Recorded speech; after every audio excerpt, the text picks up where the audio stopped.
Hi, what's up? It's House Cat MMA. I'm just doing fight predictions for UFC Fight Night Garcia versus Onama. We got the curtain jerker Talita Alencar versus Ariani Carne. What is it? I think it's pronounced Carne Losi. I think that's how it's pronounced. At first I thought it was Carne Losi, but I heard a commentator say Carne Losi. So I'm going to go with Carne Losi. And I don't know if that E at the end of Arian is silent, but fuck it. Alright, so watching these two chicks fight,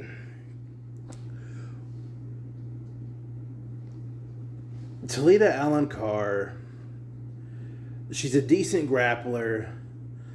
She's kind of strong. But the thing about Ariani, who cares? Ariani Carne Losi,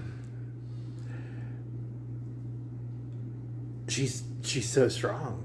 She's way stronger than Alencar. Way stronger than Alencar. So I think, based on seeing both of their grappling, they're both strikers, but I think Carne Losi's a little better. But yeah, I'm going with Carne Losi 30-27 decision.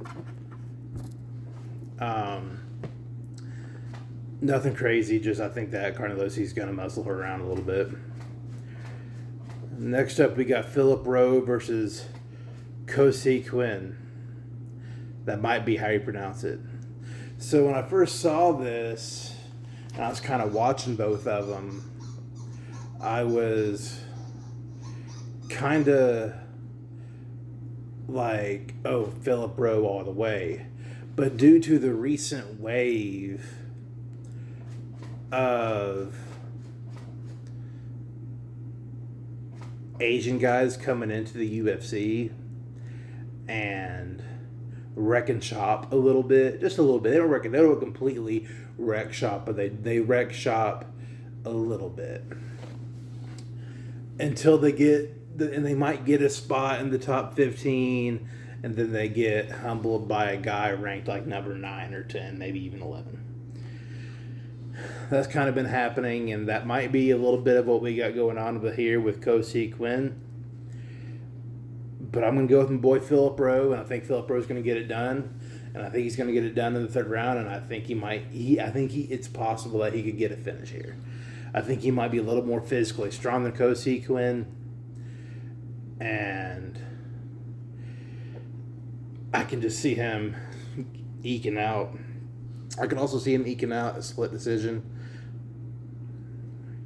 But I'm going to say he's going to finish him midway or late in the third round, TKO. They might go around a piece and go into the third and some crazy shit happen. And then Rowe gets it. Next up, we got Alice Ardeline versus Montserrat Ruiz. And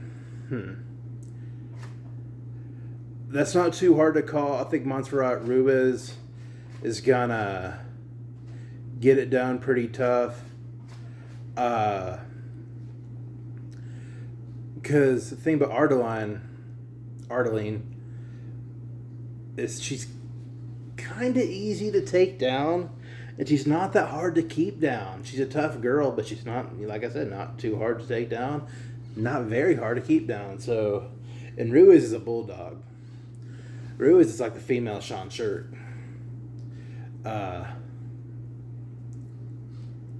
So I think that Ruiz might even like submit her at some point in the fight, maybe like the second round, like with like a guillotine or some shit. I don't think that's going to be too tough of a fight for Ruiz. Not at all. I think it'd be a pretty easy night for her. Then we got Caitlin Vieira versus Norma Dermott. Now, both of these women are very tough. Pretty talented women. Caitlin Vieira's been around for a little while longer. She's still pretty young. So I think I'm going to go Caitlin Vieira. They both fight very similarly.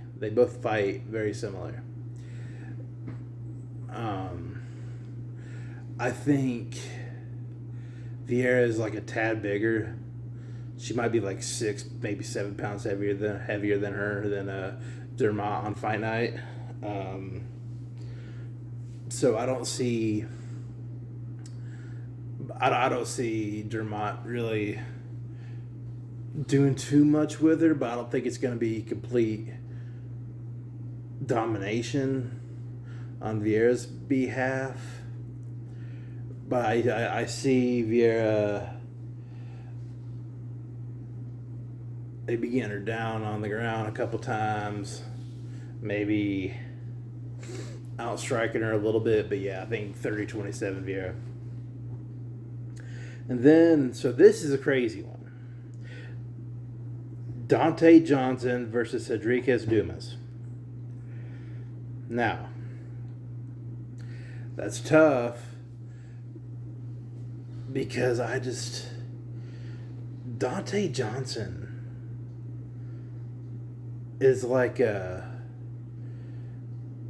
stronger, younger Eric Anders. He's who Eric Anders would have been if he started earlier. He's so strong, and he can fucking strike too. And he'll throw you on your fucking head. But Cedriques Dumas this fight's at middleweight. Johnson's usually at 205. I think that'll be a tough weight cut for him, but I'm sure he'll be fine. Like, I think Dante Johnson's gonna break Dumas in half. I don't really foresee Dumas really touching him too much. Maybe a little jab at the beginning of the fight, but I see Johnson getting out of there unscathed. Like, Johnson will fucking knock your dick out of your watch pocket because it was already in there to begin with for whatever reason, and he'll knock that bitch out of your watch pocket, not into it. Fuck into it. He'll knock your dick out of your watch pocket.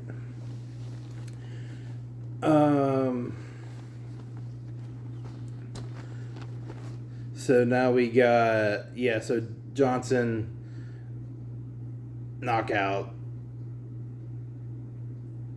3 minutes and some kind of seconds into the first round, because I think Dumas is good. I think he has good enough defense to maybe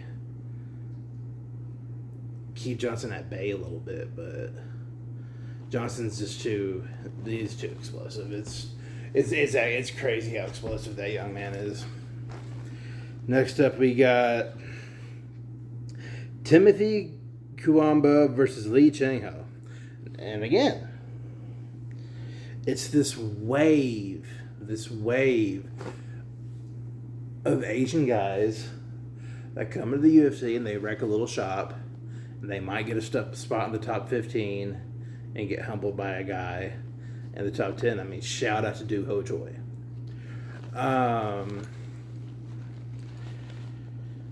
And that other light heavyweight whose name escapes me. But I see the boy Lee Chang-ho getting her done by decision. I think his striking both of them got crisp striking, but I think Chang-ho is a little more dynamic. Just a little more dynamic, nothing crazy. I see like a 29-28 happening in that one.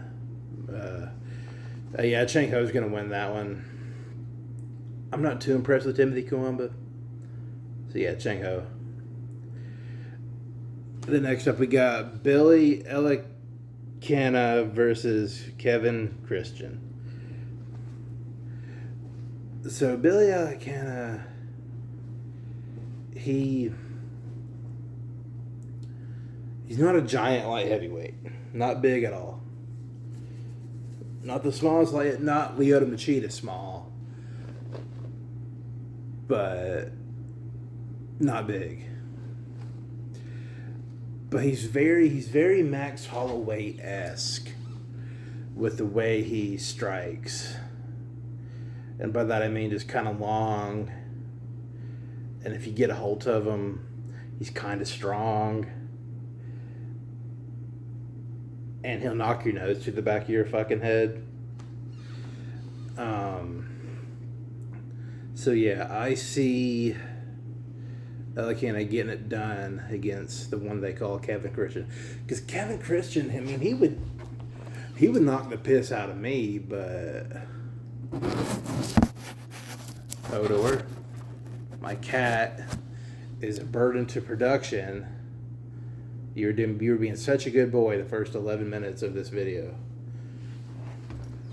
But yeah, Kevin Christian's just kind of... He's kind of, how you say, lumbery. It's not all that fast, plenty strong, but I don't think he's giving Alicante any trouble. I think Alicante could probably get him out in the second round by way of punches. And now you got Alan Nascimento versus Cody Durden. At first, I was like, Alan Nascimento's not giving Cody Durden an ounce of trouble. But when I got to thinking about it, I'm like, Nascimento's sneaky on the ground. Durden likes to hang out with his head kind of down like this. Nascimento kind of likes ninja chokes and guillotines. So, who knows? That's a tough one to call. But I'm going to say Nascimento by submission. Maybe a guillotine, not sure. At some point in the fight, I'm not sure which round. And now we got Charles Radke versus Daniel Frunze. Radke's so powerful, Radke's so strong, Radke's so big.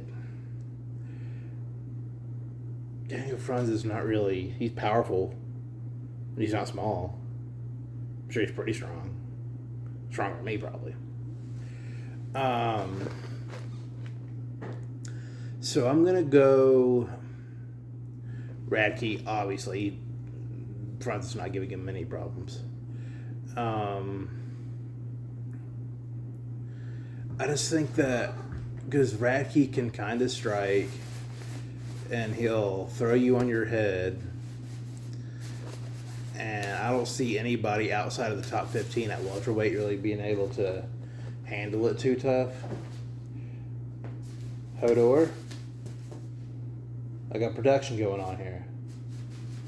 He loves jackets. Hold on.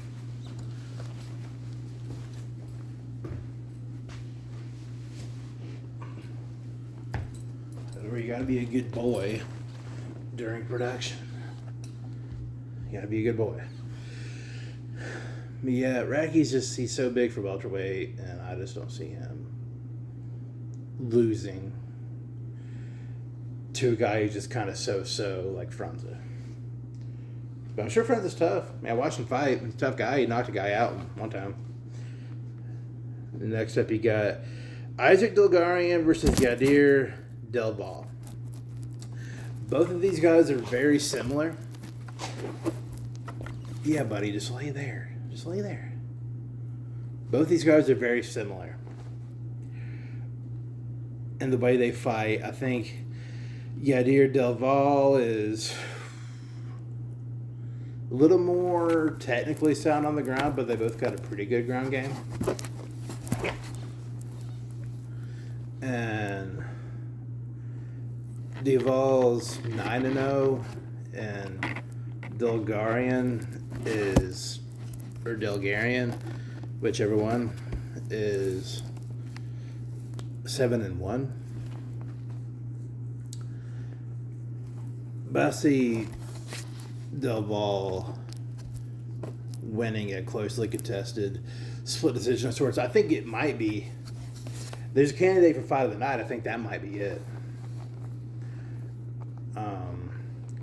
Bulgarian's so strong. But yeah, I see them both having. I see it maybe even being a bit of a slugfest that hits the ground. Hodor. It's ground a couple of times.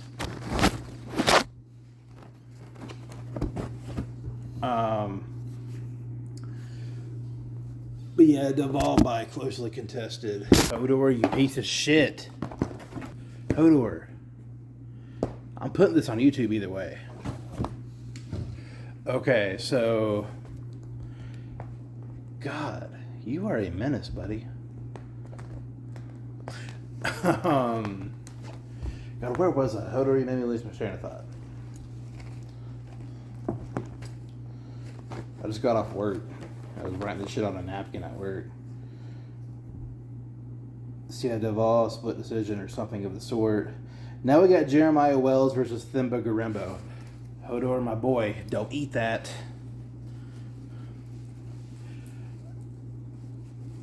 Jeremiah Wells is a pretty strong guy, and Thimba Garembo just simply is not. Tough guy. Tough fighter. But I mean, when Vicente Luque submits you, and inside of at some point within the first couple of minutes, but at some point in the first couple of minutes, I mean, not to say anything bad about Vicente Luque, but you're not that good if he can do that to you these days.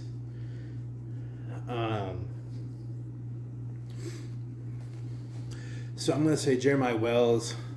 I think he'll probably... Hodor, my boy. If I knew how to edit, boy, I'd edit this shit out. But yeah, Jeremiah Wells by decision. I think my boy. Because I think Garembo's good at fighting, but I don't think he's great at fighting. And same thing with Thimba Garembo. But I just see Thimba Garembo just not having enough ass for Wells. And now we got... So yeah, Wells by decision. Okay, so this is the fight I'm looking most forward to. I'm going to put you in the room, my boy. And that's just how it is.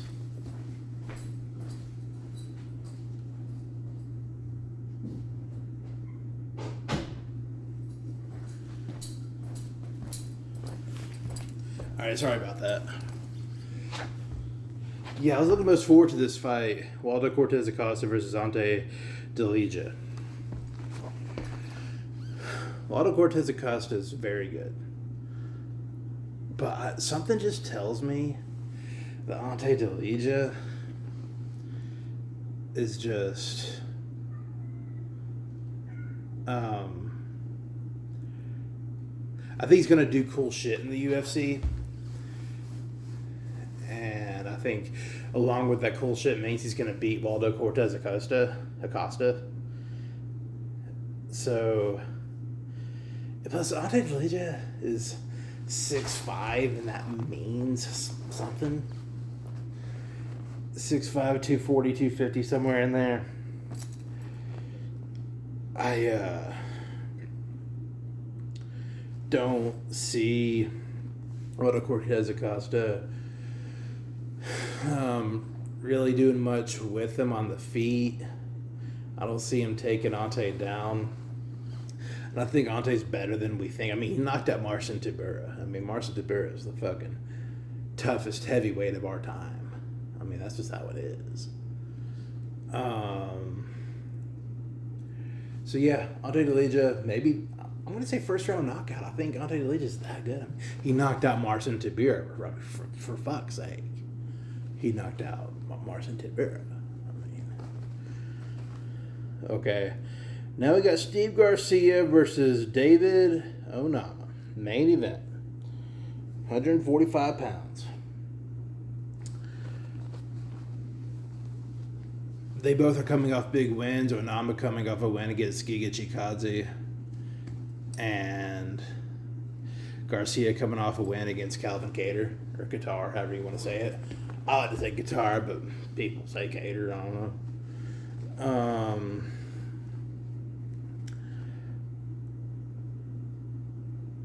I think it'll be a good fight. I think it's Steve Garcia's time. I think it's his time. I don't think Garcia's going to win the belt or nothing like that, but it's his time. I think he'll win a closely contested decision against Onama. They're both good strikers. They both know what's going on the ground. I don't see it going to the ground too much, but maybe. I think if anybody's going to take anybody down, it's going to be Steve Garcia. But yeah, Garcia, 48-47. And yeah, that's all I got. I mean, House Cat MMA.